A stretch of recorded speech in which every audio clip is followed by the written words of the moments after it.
Good evening, ladies and gentlemen. I can only say that I'm really energized to see the kind of energy that exists amongst the youth in Chennai. And I'm very confident that Anna's fast starting from 16th will be very successful if this is the kind of energy that pervades amongst the youth all over the country. I have come here with a hope and with an expectation.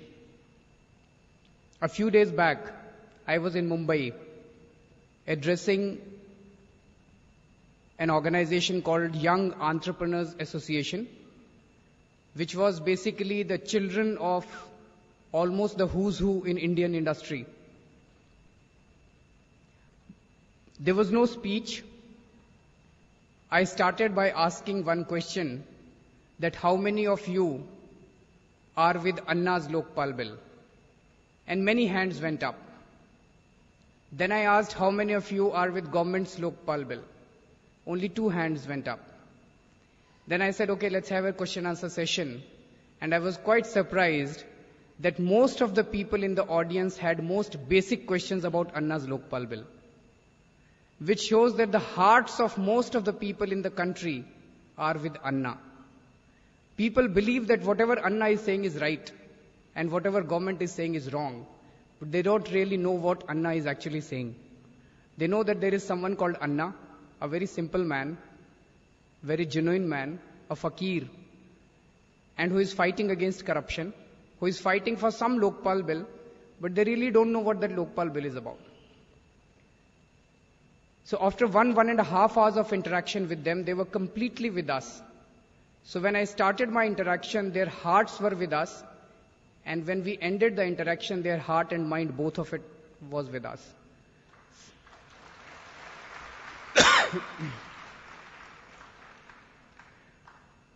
The purpose of today's talk is, I want to share with you some of the confusions that the government, I want to clear some of the confusions that the government has been successful in creating in the minds of the people all across the country.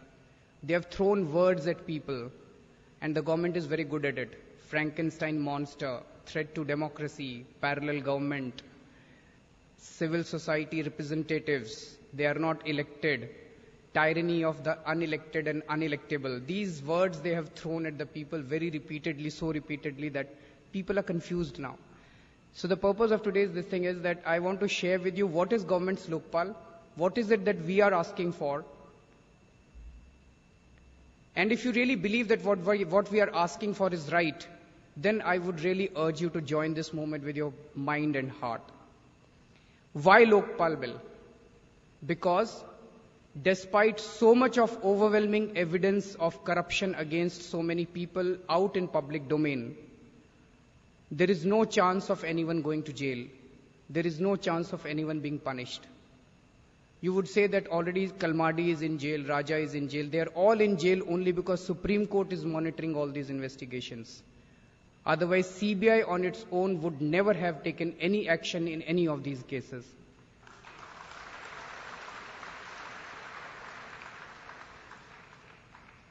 All our anti-corruption agencies are compromised. Some very well-educated people believe कि कानून से क्या होगा? What can a law do? They are wrong. Laws are extremely important. Myself, Kiran Bedi, Justice Santosh Hegde, Prashant Bhushan and Shanti Bhushan.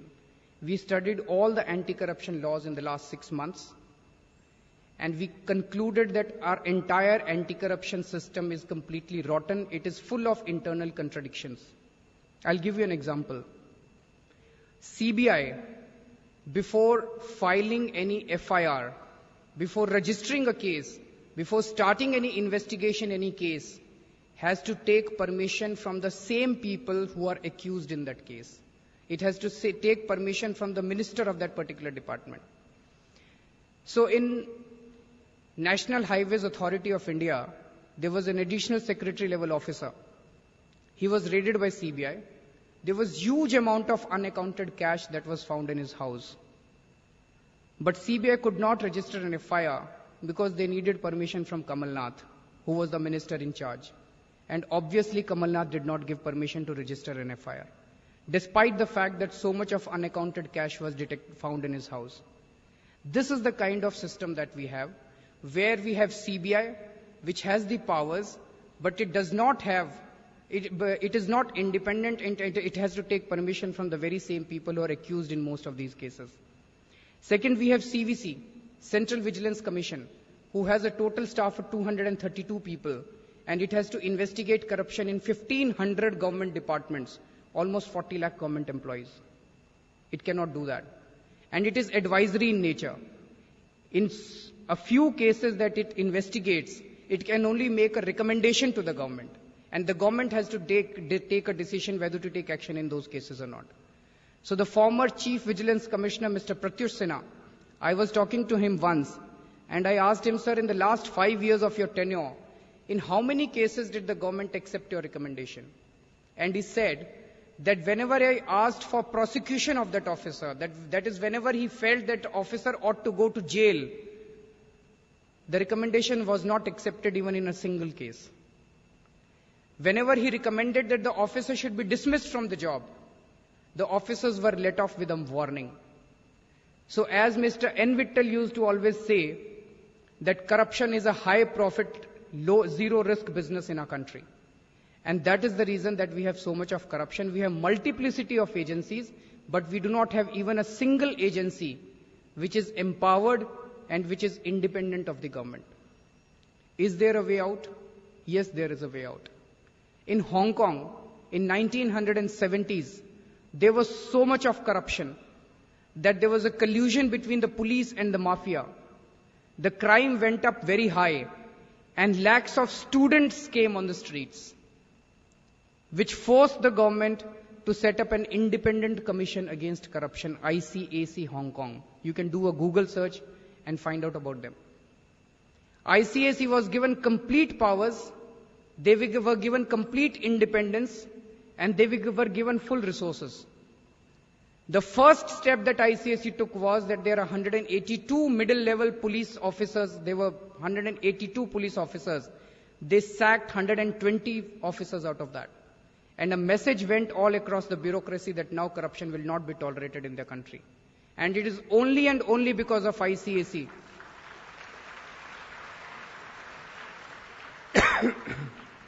It is only and only because of ICAC that today Hong Kong is one of the most honest places. We want a LokPal on similar lines. We have borrowed very heavily from many other countries, the best practices from all across the country, the best practices in our country, and we drafted something called Jan LokPal Bill. We sent a copy of this Jan LokPal Bill to Prime Minister and to Mrs. Sonia Gandhi on 1st December. We did not get any response. And the letter was signed by none other than Anna Hazare, Sri Ravi Shankar, Swami Ramdev, people of that Kiran Bedi, people of that stature signed that letter. There was no response. There was not even an acknowledgement from either the Prime Minister or Mrs. Sonia Gandhi. After that, we had series of public consultations all across the country on this Jan LokPal Bill. We got many good suggestions, and 14 versions of Jan LokPal Bill have already come out till today. We have incorporated all the good suggestions that we have received. We put it on a website.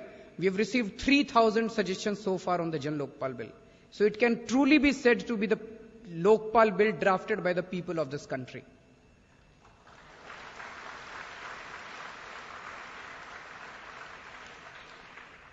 From 1st December to 31st March, Anna Hazare wrote a few letters to Mrs. Gandhi seeking an appointment to request her to accept this Jan LokPal Bill. There was not even an acknowledgement of his letters. We met almost all the political leaders in this country. We met Mr. Advani, Mrs. Sushma Swaraj, Arun Jaitley. We met Pranab Mukherjee. We met Chidambaram Saab. We met Mr. Moily. We met Prakash Karat ji. We met Mr.